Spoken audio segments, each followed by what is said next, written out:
Par conséquent, les exportations et importations russes seront bloquées.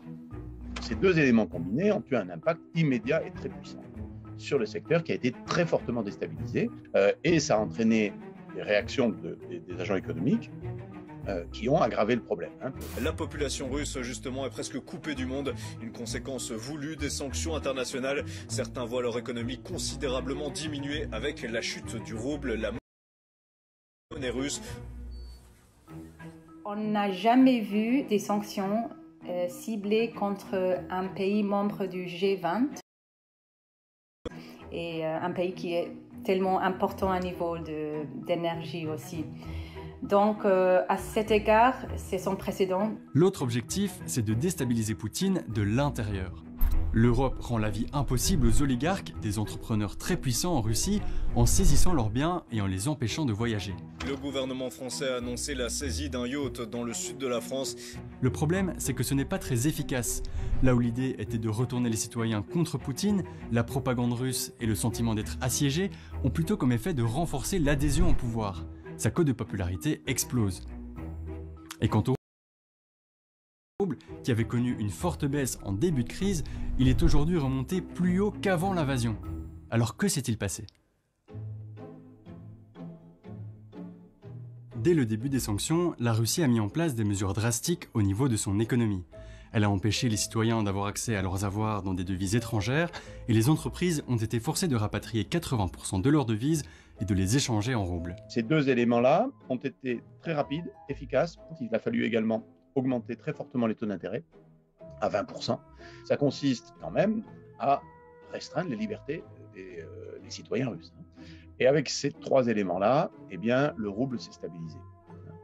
Alors, il s'est stabilisé dans la durée pour une quatrième raison, qui est que dans le même temps, les Occidentaux n'ont pas sanctionné le secteur énergétique.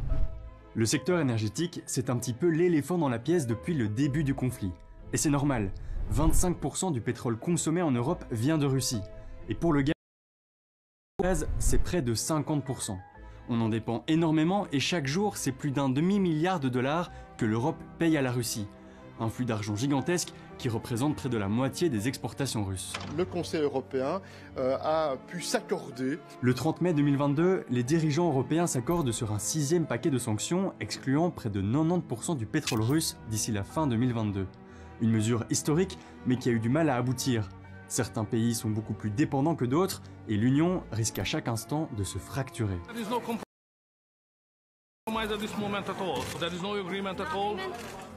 Pour ce qui est du gaz, la question s'annonce encore plus tendue. Les alternatives sont complexes et pourraient coûter cher aux Européens.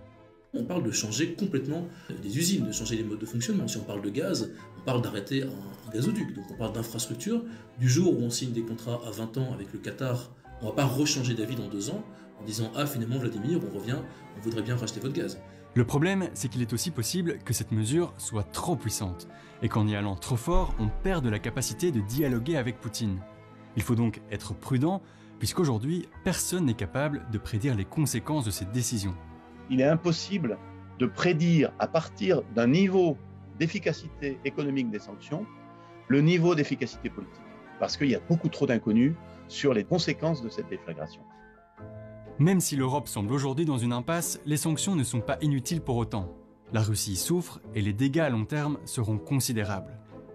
En attendant de savoir s'il faut frapper encore plus fort, les experts rappellent une règle essentielle de la diplomatie. Demain, la Russie aura changé, mais elle sera toujours là et il faudra lui parler. Et si chaque jour de guerre est un jour de trop, le chemin vers la paix est fait d'équilibres complexes qui ne doivent pas être précipités. C'est tout l'art de la diplomatie qui consiste à faire la guerre tout en préparant la paix.